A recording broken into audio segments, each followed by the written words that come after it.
Julian adjusted the lens of his camera, focusing on the distant peak of Mount LeConte. The fog was rolling in faster than usual, thick ribbons of white swallowing the green pines. "Hey, stand right there," he called out, not looking up from the viewfinder. "The light is perfect, Clara." He waited for her to laugh, or to make a joke about how her hair looked in the humidity. But there was no laugh. There was no movement. Julian lowered the camera. The trail behind him was empty. The wind sighed through the hemlocks, and in that moment Julian felt a cold dread settle in his stomach that would never, ever leave. The Great Smoky Mountains have a way of holding on to things. They hold on to the mist that clings to the ridges like a heavy blanket. They hold on to the ancient history of the earth, buried deep in the roots of the hemlock and the pine. And sometimes they hold on to people. It is said that if you stand still enough in these woods, you can hear the mountains breathing. But for Julian, the mountains didn't breathe. They held their breath. They watched. It was mid-October, the time of year when the Appalachians burn with color. The maples were turning a violent, beautiful red, and the oaks were settling into a deep, russet gold. Julian and Clara had been planning this trip for 6 months. It was their 10th anniversary. 10 years of coffee on Sunday mornings, of sharing headphones on the subway, of building a life in a small apartment in the city. They wanted silence. They wanted the vastness of the wild. They rented a small cabin near the border of Tennessee and North Carolina. It was a rustic structure, smelling of cedar wood and old rain. Clara was a botanist. To her, the forest wasn't just scenery, it was a library. She knew the names of the mosses. She knew which ferns uncurled in the morning light, and which mushrooms were safe to touch. Julian was a photographer. He saw the world in frames, in lighting, in exposure. He loved Clara, because she was the only thing in his life that he didn't want to capture and freeze. He just wanted to watch her live. The drive up to the trailhead was filled with laughter. They had the windows down. The air was crisp, biting at their cheeks. They listened to old folk songs, the kind with banjos that sounded like heavy rain. They parked their car at the base of the trail. It wasn't a crowded day. It was a Tuesday, and the tourists were mostly gone. The sky was a piercing, impossible blue. "Ready?" Clara asked, tightening the laces on her boots. She wore a bright yellow jacket, a beacon against the dark greens of the forest. "Always," Julian smiled. He checked his pack: water, snacks, a map, his camera equipment. They held hands as they stepped onto the dirt path. The leaves crunched satisfyingly under their feet. For the first hour, everything was perfect. The incline was gentle. They stopped often so Clara could inspect a patch of lichen or point out a rare salamander hiding near a wet rock. They talked about their future. They talked about buying a house with a yard for a dog. They talked about growing old. They were writing the script of their lives, confident that they had decades left to act it out. But the mountains don't care about our scripts. The mountains have their own stories, written in stone and silence. As they climbed higher, the atmosphere began to shift. The blue sky was slowly painted over by a ceiling of gray. The temperature dropped. In the Smokies, the weather is a living thing. It changes its mind without warning. "It looks like the fog is coming down," Julian noted, looking up at the canopy. The light was getting dimmer, softer. "It's romantic," Clara teased, pulling her yellow jacket tighter around her. "Like we're the only two people on Earth." They reached a fork in the trail. The map said to go right, toward a scenic overlook. It was a narrow path, flanked by dense rhododendrons that grew over the trail like a tunnel. They walked single file now. Julian was in front, clearing the spiderwebs, that stretched across the path. Clara was a few paces behind him. He could hear her breathing, the rhythmic scuff of her boots. "Wait," Clara said softly. Julian stopped and turned. "What is it?" "I think I see a ghost pipe," she said, pointing into a dense thicket of laurel off the main path. "It's rare this time of year. I just want a quick picture." Julian checked his watch. "Okay, but be quick. The light is fading fast." 2 minutes, she promised. She gave him that smile, the one that made his chest ache with how much he loved her. She stepped off the trail, moving into the brush. Julian stayed on the path. He took the lens cap off his camera. He decided to take a few shots of the fog rolling through the trees while he waited. He turned his back to where she had gone. He focused on a twisted oak tree, its branches looking like gnarled fingers reaching for the sky. He adjusted the aperture. Click. He adjusted the shutter speed. Click. The fog was getting thicker now. It wasn't just a mist anymore. It was a wall. Sound began to dampen. The birds stopped singing. The wind died down. It was suddenly very quiet. Julian lowered the camera. He felt a prickle on the back of his neck. "Clara," he called out, not too loud. He didn't want to disturb the peace. There was no answer. He waited another 30 seconds. Maybe she was focused on the flower.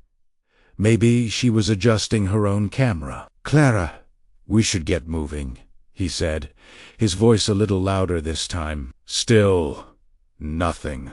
Julian turned around. He looked at the spot where she had stepped off the trail. The rhododendrons were thick, a wall of waxy green leaves. He took a step toward the brush. "Clara." A sudden gust of wind shook the trees above him, dislodging a shower of dead leaves. When the leaves settled, the silence returned, heavier than before. Panic is a cold thing. It doesn't hit you all at once like a fire. It seeps in, like freezing water filling a sinking ship. Julian pushed through the bushes. "Clara, stop messing around!" He expected to see her yellow jacket. He expected to see her crouching down, smiling up at him. But there was only the forest floor. Ferns, decaying logs, wet earth. No Clara. Julian spun in a circle. "Clara!" he screamed. The sound tore out of his throat, harsh and terrified. His voice didn't echo. The fog absorbed it instantly. It was as if the forest was swallowing the sound. He ran forward, deeper into the woods, away from the trail. "Clara, answer me!" He ran for what felt like minutes, tripping over roots, scratching his face on branches. He stopped and listened. He held his breath until his lungs burned. Silence. Just the dripping of condensation from the leaves. He ran back to the trail. Maybe she had come back out while he was in there. Maybe she was waiting for him. The trail was empty. He checked his phone. No signal. The bars were empty X's at the top of the screen. The sun began to set. In the mountains, twilight is brief. One moment it is gray, and the next it is pitch black. Julian pulled a flashlight from his bag. The beam cut through the fog like a lightsaber, illuminating swirling particles of water but nothing else. He began to run up the trail, then down the trail. He was irrational now. His mind was fracturing. She can't be gone. People don't just vanish. She was right there. She was right behind me. Night fell completely. The temperature plummeted. Julian didn't leave.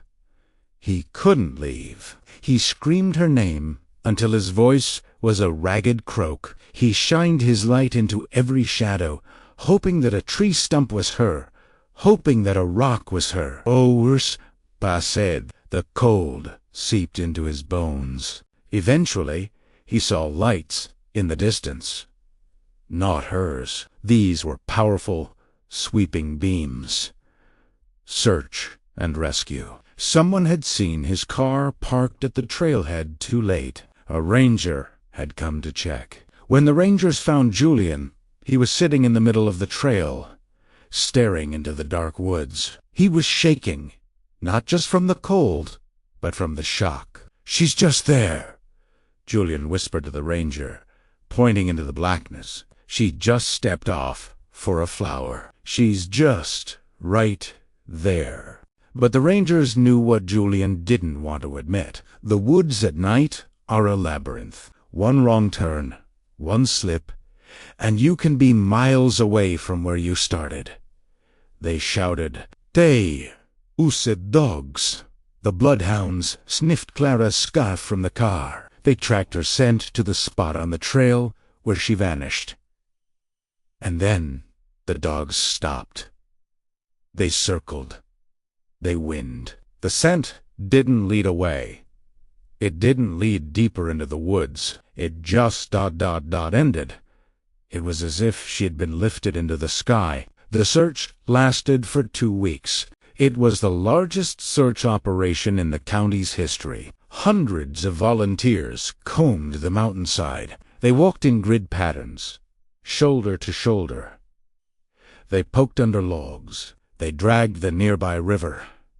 Julian didn't sleep. He stayed in the town at the base of the mountains, in a cheap motel room that smelled of stale cigarettes. He drank coffee until his hands shook. Every morning, he went to the command center. He looked at the maps covered in red marker. He waited for the radio to crackle with good news. "We found a yellow jacket. We found a boot." But the radio never said those things. It only reported coordinates cleared, sectors empty.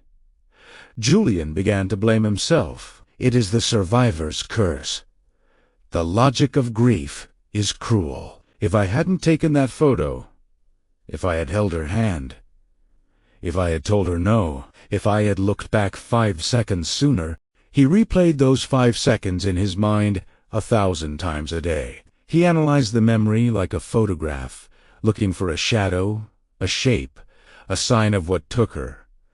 But there was nothing. Only the green leaves and the white mist. After 2 weeks, the sheriff sat Julian down. He was a kind man with tired eyes. He took off his hat. "Son," the sheriff said, "we've covered a 20-mile radius. There's no sign. The weather is turning. Winter is coming. You're stopping." Julian said, "It wasn't a question. We're scaling back." The sheriff corrected, "We don't stop. But we can't keep the volunteers out there in the snow." Julian didn't go home. He couldn't go back to the apartment in the city. It was full of her things. Her toothbrush was still by the sink. Her book was still face down on the nightstand, waiting for her to finish the chapter. If A went Bach, it would make it real. So Julian stayed. He rented a small house near the trailhead.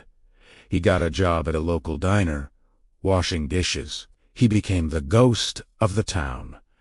The man who waited every weekend. He hiked. He bought better gear.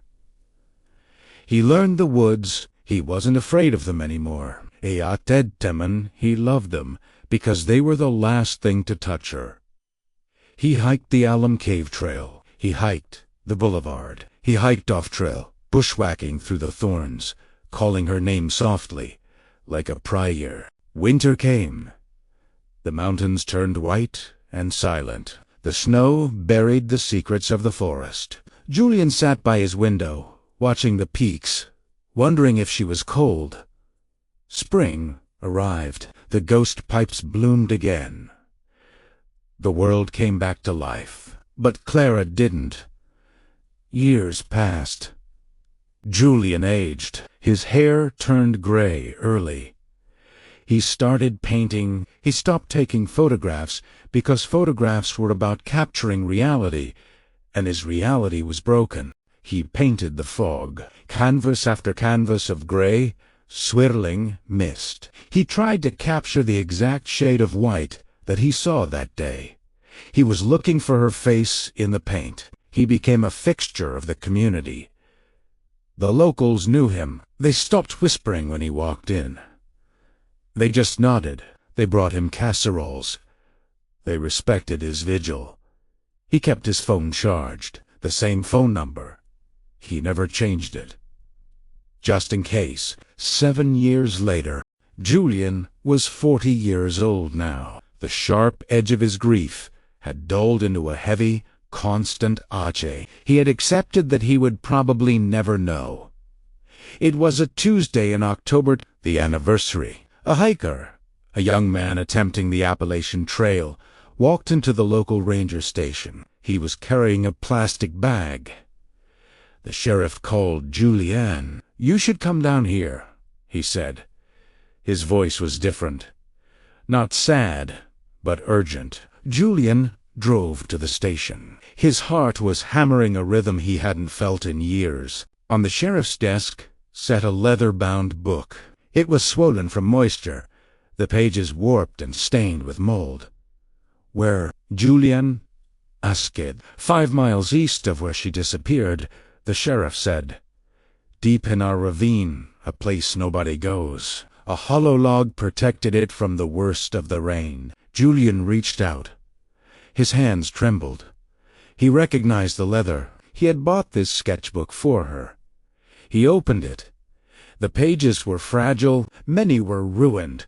The ink bled into unintelligible blue stains. But near the middle, preserved by the pressure of the closed book, was a sketch. It was a drawing of a flower, a ghost pipe. The lines were delicate, precise, and beneath it, in her handwriting, scrawled quickly, "Found it. It's beautiful." Heading back to Julian now. "The fog is so thick, I can't see the path. I hear something. Sounds like water. I'm going to follow the sound." Julian stared at the words. She hadn't been taken by a monster. She hadn't been kidnapped. She had gotten turned around in the fog. She had made a choice to follow a sound she thought was the river near the trail, but was likely water echoing off a canyon wall in the wrong direction. She had walked away. She had tried to come back to him. There was one more page. The writing was shaky, barely legible. "It's getting dark.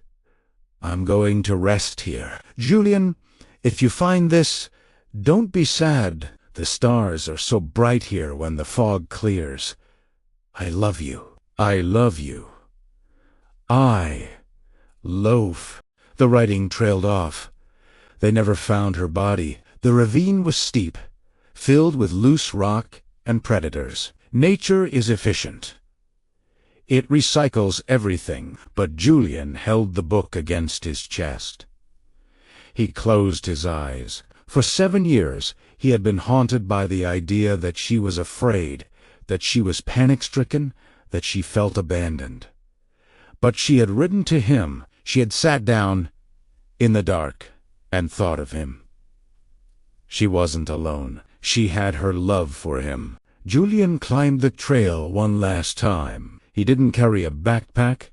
He didn't carry a flashlight. He carried the sketchbook and a single yellow flower. He reached the spot where the path turned. The spot where she had vanished. The rhododendrons were still there. The twisted oak tree was still there. The mountains looked exactly the same, indifferent to the passage of time. Julian stepped off the trail. He walked into the brush. Not far, just enough to be hidden from the world. He dug a small hole in the soft earth. He didn't bury the book. He couldn't part with it. Instead, he buried the yellow flower. A symbol of her jacket, a piece of the sun in the dark woods. He stood up and looked at the canopy. The fog was drifting in again, thin wisps curling around the tree trunks. "I got the message," Clara," he said to the empty forest. "I heard you." The wind picked up, rustling the dry leaves. It sounded like a sigh. Julian turned back to the trail. He walked slowly. He didn't look back. He drove his car out of the mountains that evening. He didn't look at the rearview mirror. He would always be the man who waited. But he wasn't waiting for a ghost anymore. He was waiting for the day when he would see the stars that she saw. Until then, he would live. He would paint. He would remember.